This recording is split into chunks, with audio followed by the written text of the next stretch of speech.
अरे मोहन बेटा। मोहन वहाँ तैयार होकर आता है। अरे क्या हुआ माँ, जल्दी बोलो, मुझे जाना है। बेटा, मुझे एक बार मंदिर जाना है। मेरी तबीयत खराब हो रखी है, तो मुझे मंदिर ले जा और मुन्ना को भी घास चला लाना एक बार। अरे माँ, मेरे पास इतना वक्त नहीं है, मुझे अपने दोस्तों से मिलने जाना है। मेरे आने के बाद चल पड़ेंगे ना। पर बेटा। तब तक मोहन बिना अपनी माँ की बात सुने वहाँ से निकल जाता है। कमला शांति मजबूरी में वहीं बैठी रह जाती है और अपने पति की तस्वीर की ओर देखने लगती है। कोई बात नहीं, बच्चा है, जाना होगा कहीं। कमला कुछ रोटियां एक थैली में डालती है और अपनी छड़ी पकड़ खुद ही अपने बैल को अपने साथ चारा खिलाने ले जाती है। पहले एक बार यह रोटियां गायों को डालती हूँ। कमला सबसे पहले गौशाला जाकर सभी गायों को खाना खिलाती है। माफ कर देना गौ माता, पिछले 2 दिन से आ न पाई, वो तबीयत थोड़ी खराब थी। कमला फिर अपने बैल को चारा खिलाने ले जाती है। मुन्ना, तू खा ले, मैं इतना थोड़ी देर पेड़ के नीचे बैठ के सांस ले लूं, वरना यहीं गिर पड़ूंगी बेटा। कमला कांपते हुए एक पेड़ के नीचे बैठ जाती है और उसकी आंख लग जाती है। तभी वहाँ एक बाबा आ जाते हैं और कमला को उस पेड़ के नीचे बैठा देखते हैं। अरे अम्मा, ठीक हो कि नहीं? अरे ऐसे क्यों बैठी हो? कमला एकदम से अपनी आंखें खोलकर उन बाबा की ओर देखती है। हाँ हाँ बाबा जी, मैं एकदम ठीक हूँ, बस थोड़ी थकी हुई थी तो इसीलिए बैठ गई। क्या करने आई हो? वो मेरा बैल है, उसी को चारा खिलाने आई थी। घर पर कोई और नहीं है? एक बेटा है, पर उसे कहीं जाना तो था, इसीलिए। वो बाबा तभी कमला के पास बैठ जाते हैं और अपने थैले से एक डोली निकालते हैं। हाँ, पानी पियो पहले आप। आपकी तबीयत ठीक नहीं लग रही। बाबा अपनी डोली में से कमला को पानी पिला देते हैं। वैसे बैल को तो बाद में भी खाना खिला सकती थी अम्मा। नहीं नहीं बाबा जी, यह बैल नहीं, बल्कि मेरा दूसरा बेटा है। जब छोटा सा था तब मेरे पति इसे लाए थे घर। तब से इसे खिलाना नहलाना सब मैंने किया है। मेरे बेटे से ज्यादा है यह मेरे लिए, हमेशा मेरे साथ रहता है। इसके अलावा वैसे और कोई धर्म कर्म का काम भी करती हो आप? हाँ, रोज गौशाला जाकर सभी गायों को रोटी खिलाती हूँ। और आपका पहला बेटा? वो थोड़ा सा काम में रहता है, इसलिए ज्यादा मदद नहीं कर पाता, पर बहुत मेहनती है। वैसे हाँ, अभी भी कोशिश कर रहा है कि उसकी नौकरी लग जाए। हम ठीक है, पर याद रखना, अम्मा, बेटा भी बेटा जन्म से नहीं, उसके कर्म से कहलाता है। बाकी आपका अपने बैल से प्रेम देख के आज मेरा मन प्रसन्न हो गया। चलिए, फिलहाल मैं चलता हूं, हम एक बार पुनः मिलेंगे। आपको कैसे पता? सब कर्मों का खेल है अम्मा, स्मरण रखना। कमला अपने बैल को वापस ले जाती है और घर पर बैठकर काफी देर तक मोहन का इंतजार करती रहती है। रात हो जाती है, लेकिन मोहन अभी तक नहीं आया होता। कहाँ रह गया? मोहन घर के अंदर घुसता है। हे बेटा, कहाँ रह गया था तू? अरे बताया तो था, दोस्तों के साथ जा रहा हूँ। अच्छा ठीक है, तू खाना खाने बैठ जा, मैंने तेरे लिए रोटी बनाई हुई है। अरे मैं खा के आया हूँ, और हाँ, मेरी नौकरी लग गई है। क्या सच में? कमला खुश होकर उसके गले लगने लगती है। तभी मोहन उनका हाथ पकड़कर उन्हें पीछे कर देता है। हाँ, बस परसों निकलना है दिल्ली के लिए। क्या इतनी दूर? तो इस गांव में थोड़ी नौकरी मिलेगी। तो वही रहेगा तू? और क्या यहाँ रहूंगा? अरे जाना ही पड़ेगा। तो फिर मैं यहाँ कैसे रहूंगी? अरे तो हाथ पैर चलने थोड़ी बंद हो गए हैं, आ रहे लेना, बुला लूंगा कुछ महीनों में। अरे माँ, बहुत नींद आ रही है मुझे, सोने दो ना मुझे अब। मोहन अंदर चला जाता है और कमला बस चुपचाप खड़ी रह जाती है और अपने स्वर्गवासी पति की तस्वीर की ओर देखती रहती है। ये कहाँ छोड़ दे आप मुझे? बेटा, तू तैयार भी हो गया? हाँ, वो ट्रेन है तो निकल रहा हूँ। रुक जा, मैं दही शक्कर बना देती हूँ बेटा, वो खा के जाना शगुन के लिए। अरे माँ, इतना वक्त नहीं है ना, जाने दो मुझे। मोहन बिना एक बार भी अपनी माँ की तरफ देखे वहाँ से चला जाता है। बेटा सुन तो। मोहन बिना मुड़े बस चलता जाता है। कमला आंखों में आंसू लिए अपने बैल को जाकर नहलाने लगती है। अब तो एक तू ही बेटा रह गया है मेरा मुन्ना। कमला बैल को नहलाकर वापस घर आ जाती है और फिर से गौशाला की गायों के लिए रोटी बना देती है। और वहाँ चली जाती है। अरे काकी नमस्ते। नमस्ते बेटा। अरे रास्ते में अभी वैसे मोहन मिला था काकी, बता रहा था शहर जा रहा है।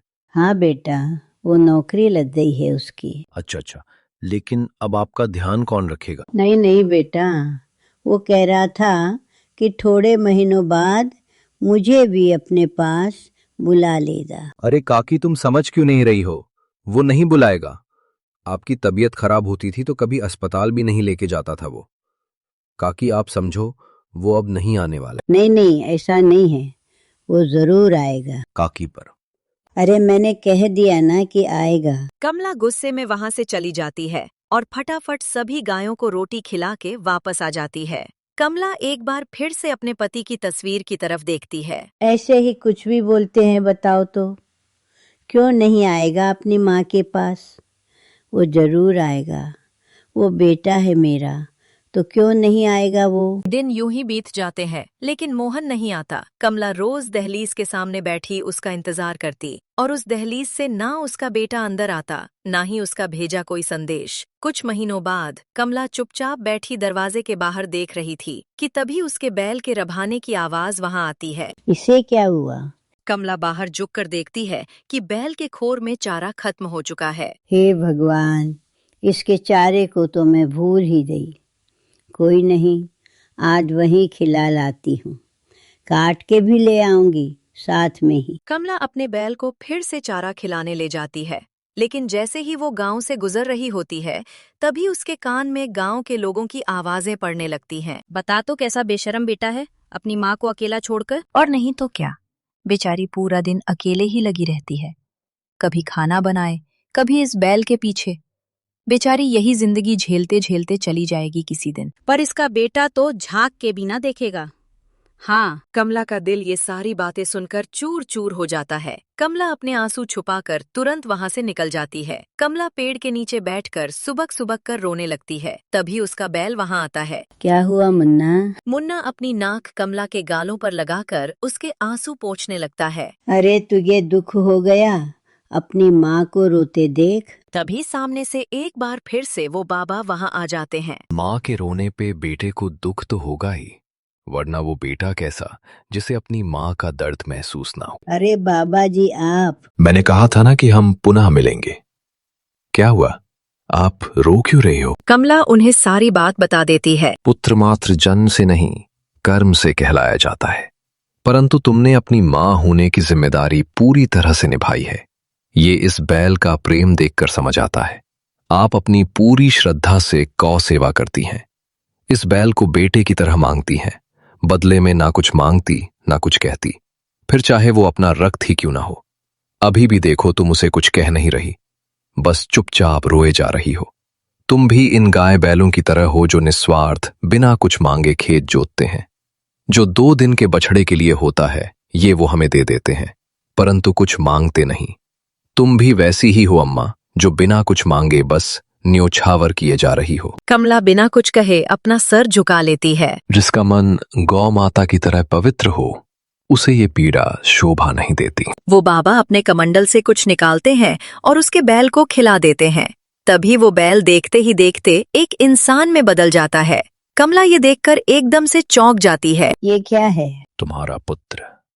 क्या मतलब? तभी मुन्ना उसके सामने आ जाता है। मैं ही तो हूँ माँ। पर यह कैसे हुआ? गाय को देवी ही माना जाता है, तो बस उन्हीं का वरदान समझो। पर माँ फिलहाल घर चलो, तुम थक गई हो ना? कमला अपनी छड़ी पकड़ने लगती है। तभी मुन्ना उसका हाथ थाम लेता है। अब इसकी क्या आवश्यकता माँ, मैं हूं ना। यह अब पूरा जीवन तुम्हारा आज्ञाकारी बेटा बनके रहेगा। जाओ, ये आशीर्वाद है, भगवान तुम्हारा भला करे। मुन्ना कमला का हाथ थामे उसे घर ले जाता है। अब बताओ माँ क्या करना है? तुझे सच में मैं अपनी माँ लगती हूँ। तुम ही तो कहा करती थी ना माँ कि मैं तुम्हारा दूसरा बेटा हूँ, तो फिर अब क्या हुआ? तुमने तो बचपन से मेरा ध्यान रखा है माँ, तो अब मेरी बारी। कमला मुस्कुराने लगती है और उसे अपने सीने से लगा लेती है। अब बताओ माँ, क्या करूँ मैं तुम्हारे लिए? पहले एक बार खेत पे ले चल, क्योंकि कई दिन हो गए और अब तो तू है जो संभाल सकता है, और फिर मंदिर चलेंगे। ठीक है माँ, चलो। मुन्ना कमला को सबसे पहले खेत पर ले जाता है। खेत का तो बुरा हाल है, तो संभालने वाला कोई बचा ही नहीं था उनके जाने के बाद, और मोहन तो कभी आया ही नहीं है इधर। कोई बात नहीं, कल से मैं देख लूंगा इसे। चलो फिलहाल मंदिर चलते हैं। ठीक है। मुन्ना और कमला फिर मंदिर चले जाते हैं। हे प्रभु, मेरी झोली एकदम से भर दी आपने। आपका बहुत बहुत धन्यवाद। मेरी माँ का ध्यान रखना। मुझे भगवान का तो नहीं पता, पर मेरे लिए यही मेरे भगवान हैं। थोड़ी देर में दोनों वापस आ जाते हैं और कमला घर आकर खाना बनाने लगती है। तभी मुन्ना वहाँ आ जाता है। मुझे दो माँ, मैं कर लूंगा ये। नहीं नहीं, ये तो मैं ही करूँगी। अरे माँ, मैं कर लेता हूँ ना। बिल्कुल भी नहीं, मैं तेरी माँ हूँ ना, और तेरे लिए खाना बनाना हक है मेरा। चुपचाप बैठ वह। मुन्ना मुस्कुराता हुआ वहीं बैठ जाता है और कमला खाना बनाकर उसे अपने हाथों से खिलाने लगती है। माँ, अब मैं खिलाऊंगा तुम्हें, रुको। मुन्ना बड़े प्यार से कमला को खाना खिलाने लगता है। मुझे एक बात बता मुन्ना, तू सच में मुझसे इतना प्यार करता है या बस इसलिए कर रहा है क्योंकि उन बाबा ने तुझे इंसान बनाया है इसलिए? माँ, उन्होंने मुझे मनुष्य अवश्य बनाया है, परंतु बेटा तो मैं तुम्हारा सदैव से था। उन्होंने थोड़ी कहा है कि मुझे यह करना पड़ेगा।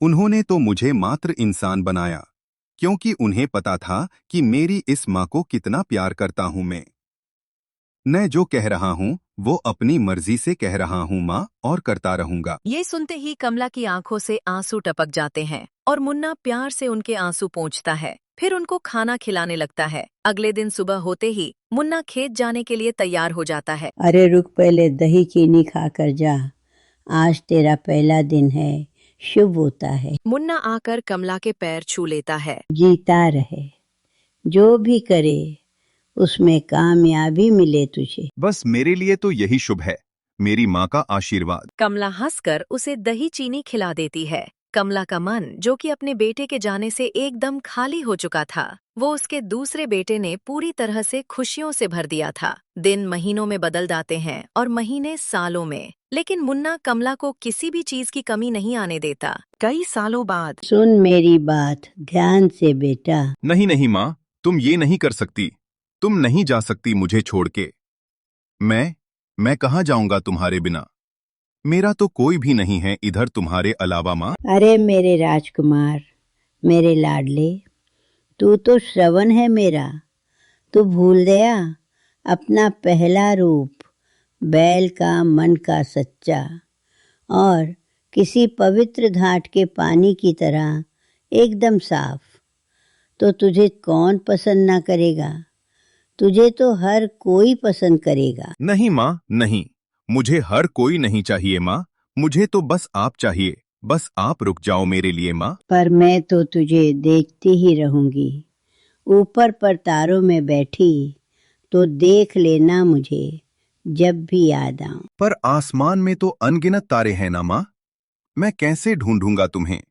और बस उसी पल कमला अपनी आखिरी सांसें ले अपने बेटे को अलविदा कह जाती है। मुन्ना आंखों में आंसू लिए, हाथ में मशाल लिए आता है और उनकी चिता को अग्नि दे उन्हें आखिरी विदा दे देता है। अगले जन्म में मुझे अपनी कोख से जन्म देना माँ, ठीक है? अब मुन्ना हर दिन बस अपने घर पर बैठा अपनी माँ की तस्वीर की ओर देखता रहता था और उम्मीद करता था कि शायद वो वापस आ जाए। माँ, मैं कहाँ जाऊँ माँ, बताओ ना।